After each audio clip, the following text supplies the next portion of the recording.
Good afternoon, everyone. Welcome to our Asia Pacific REIT strategy session.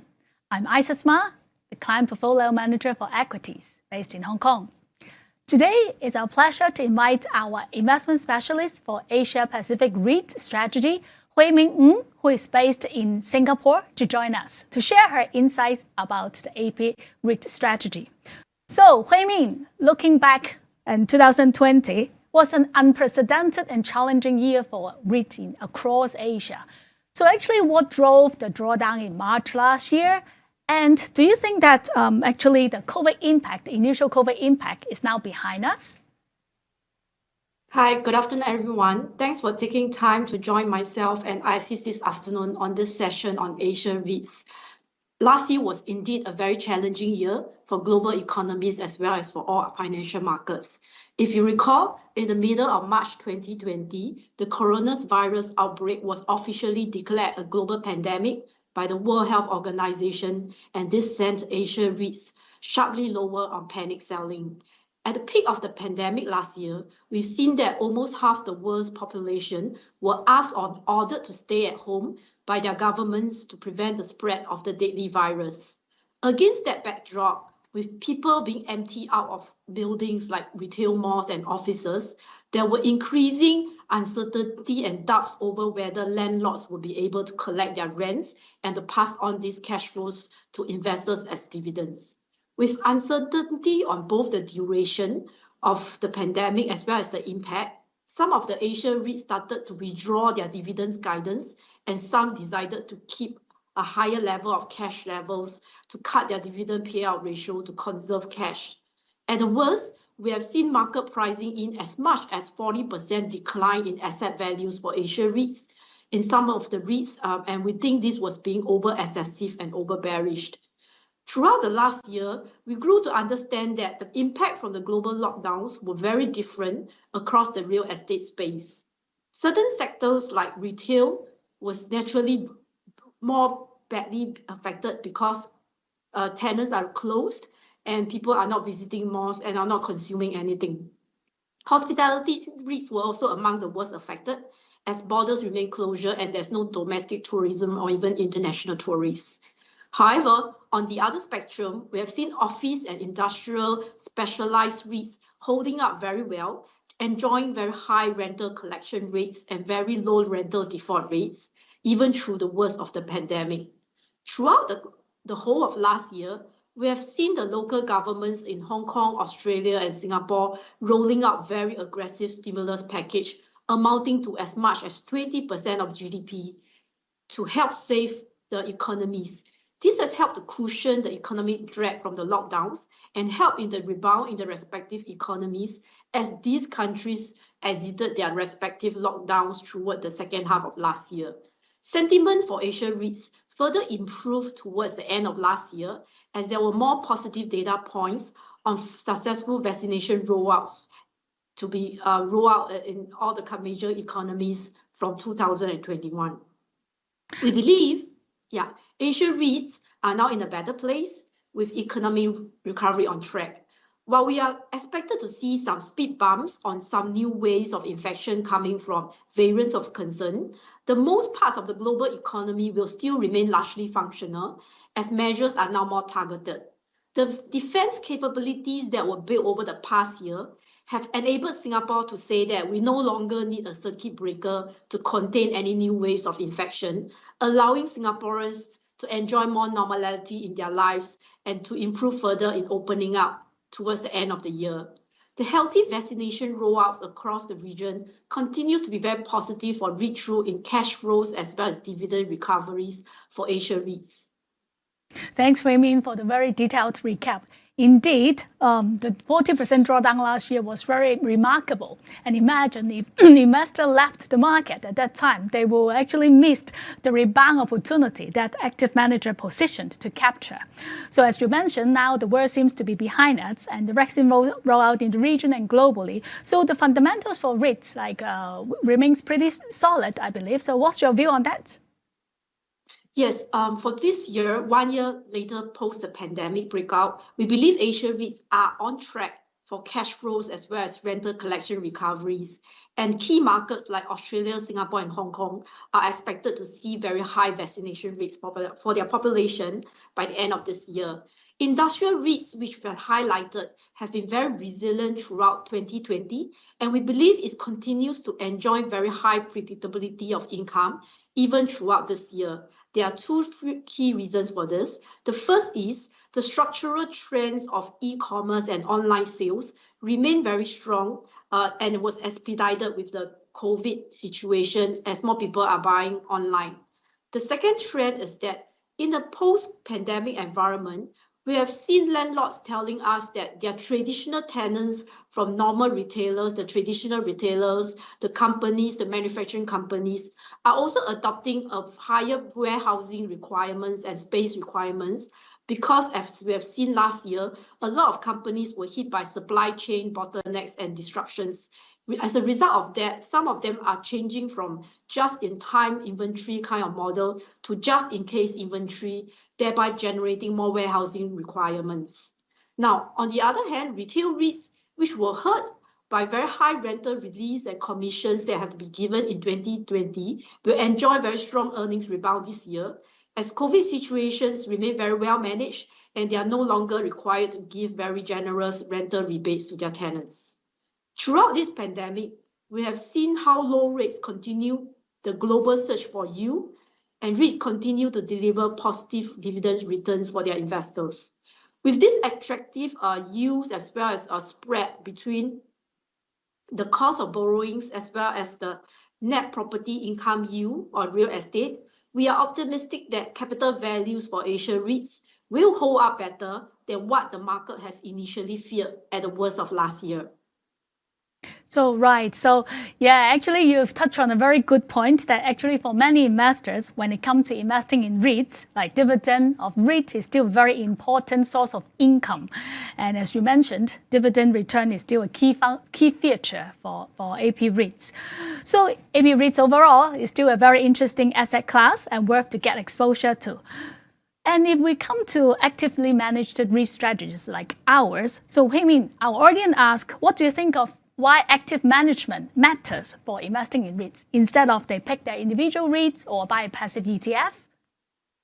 Okay, if you take a step back and look at just the Singapore REITs universe performance in 2020, we can see that in a pandemic year, there was a wide dispersion of returns even within the Singapore REITs. And this is not the case only in 2020, but also has been seen in the past 3 years, 5 years performance of the universe as well.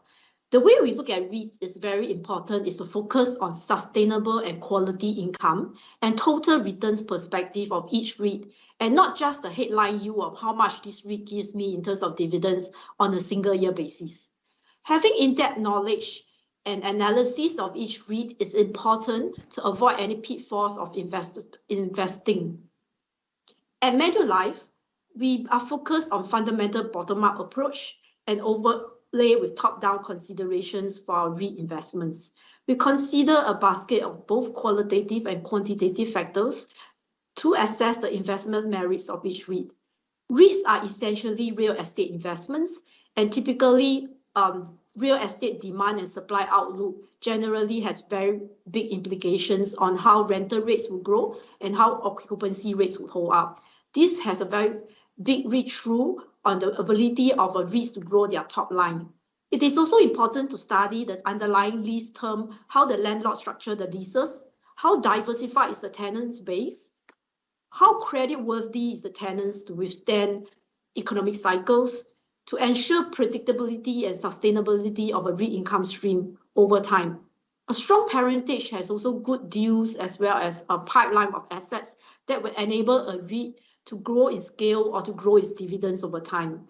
Capital management strength is also very important, as REITs typically gear up to acquire new assets. On the quantitative side, we assess the merits and the valuation of the REITs based on how it's trading relative to its asset value, how we see asset values going over time. For example, we have always liked the fund managers, the REIT fund managers in Australia REIT space.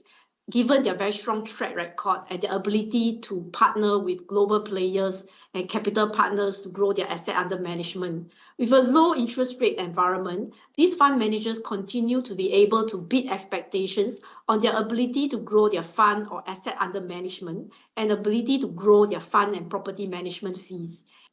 Secondly, despite borders being closed, this REIT has a master tenant, which is also its sponsor, and this sponsor has strong creditworthiness. So even though there were no tourists to Singapore, the master tenant has continued to honor its rent obligations, and the REIT was able to pass on all this rent to investors as dividends. With all the views that you have shared, like what are the opportunities you see, like for example in Singapore, Australia, or Hong Kong? And are there any new markets that you think that AP REITs will be interesting to look at? If you compare the regions since the pandemic until today, we have seen that Australia REITs has actually recovered very strongly from the COVID lows, given their well-contained COVID situation, as well as very strong GDP rebound for the Australian economy. Singapore market generally has lagged behind the peers like Hong Kong and Australia, because sadly, maybe because of the recent heightened measures again. And valuations in Singapore definitely do look relatively more attractive if I see on yield spreads basis right now. On the subsectors level, we continue to like the industrial REITs, but we are also selective and we like some of the pre-opening plays across the region. As a case in point, we like the very well-diversified logistic company with a strong sponsor. The sponsor is one of the big developers listed on the Singapore Stock Exchange. We have earlier identified very strong warehousing demand in Australia, and this REIT does own a portfolio of quality logistic, young and high specification logistic assets, and with very strong leases, long defensive leases, and these leases come with actually annual rental step-ups. Its tenant base is very well diversified, and it enjoys close to 80% of its portfolio is exposed to tenants in government-linked companies, core and resilient industries, as well as the new economy sectors. With help from the sponsor, this REIT has been able to grow in scale and in terms of dividends, and has executed very well on buying more freehold quality logistic assets across Europe and Australia to grow its footprint. On valuation-wise, it was trading at discount to selected industrial peers in the region, which we believe was unwarranted. Apart from the industrial space, we are also moving more into pre-opening plays since the end of last year through investment in a bit more of the diversified REITs. We believe any sell-off in terms of market because of any renewed concerns are buying opportunities for the reopening beneficiaries. So in terms of yield that investors are really focusing on, what sector offer a higher predictability and why? Definitely industrial REITs, in terms of the predictability of the incomes, still remains very strong. Firstly, all the manufacturing companies and all these are back in business fully. They are not affected by any renewed lockdowns or circuit breaker kind of scenario. Their underlying leases are longer. They have strong structural demand for the warehousing requirements for their assets. And in early part of this year, we have seen that these industrial REITs have also come back very strongly on the M&A front. In the first 5 months of this year, we have seen over 3 billion worth of acquisitions done by industrial REITs in Singapore. And in Australia case, in the private markets, we have seen very strong transactions done in logistics and warehousing assets as well. Right, understand. Thanks, Hui Min. So, well, we know that, as you explained, that REITs actually does not perform homogeneously, and the return dispersion can be very wide. So you touch on some outlook, but we have questions more on the outlook. Can you give us the current outlook for Asia REITs in general?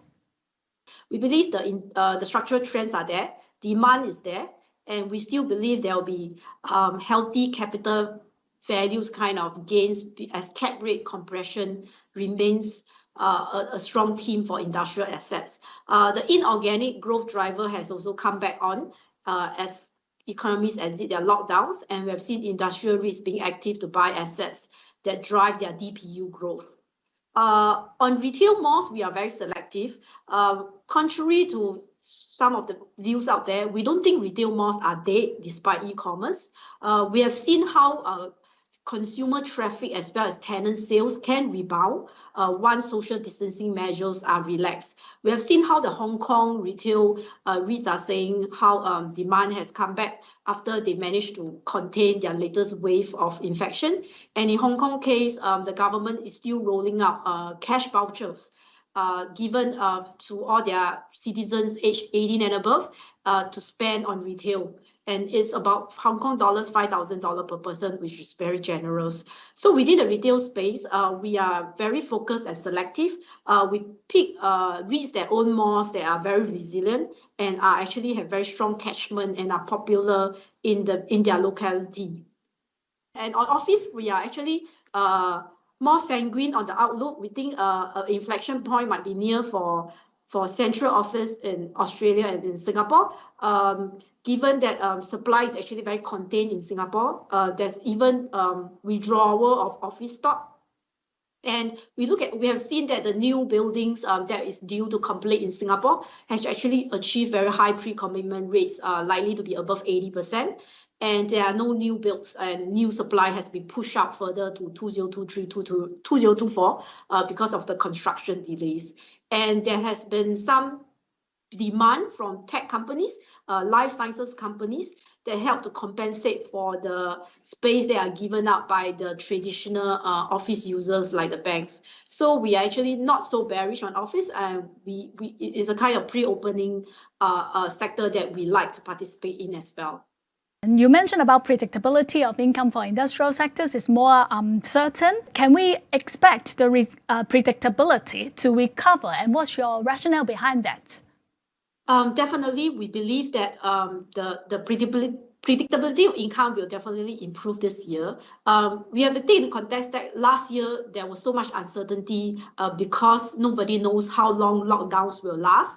And there was also new COVID laws introduced in countries like Singapore and Australia, where the government actually mandated landlords to give rental holidays. Now, currently, we are actually in a much better situation 1 year on. There's rising confidence on consumer and corporate part. Economy is improving. COVID situation remains well controlled. And we have seen the Singapore REITs since the early of this year, they have started to pay out the income they retained last year, and also restore full distribution of dividends payout. And for the Australia REITs case, most of the REITs have restored their dividends guidance. And actually, for some of the Australian REITs, they even upgraded their earnings and cash flow forecast over the last 6 months. So should investors worry about the near-term impact of inflation? And what's your view on that? We believe a healthy level of inflation that is driven by sustainable kind of economic growth is a positive. REITs are generally proxies to real estate, and real estate leases are inflation hedges and may benefit from the continued asset reflation theme. This year, we also expect Asia REITs earnings and cash flows to grow given the low base last year, and this should help compensate for higher bond yields as well. If you talk on the cost level, interest cost increase will not be a big detrimental impact on cash flows, given that the REITs generally have very comfortable gearing levels. They have very staggered debt maturity profile, and a high percentage of their borrowings are actually locked in fixed rate basis. Some of the REIT lease structures are also CPI linked or annual step-ups that can offset any inflationary cost pressures. And generally, for some sector like office REITs, they have shown to be more sensitive to employment growth as well, because economic growth outlook actually has a high correlation with how office rental rates go. So thank you very much, Hui Min, today, and then we look forward to see you in our next catch-up session. Thank you, everyone.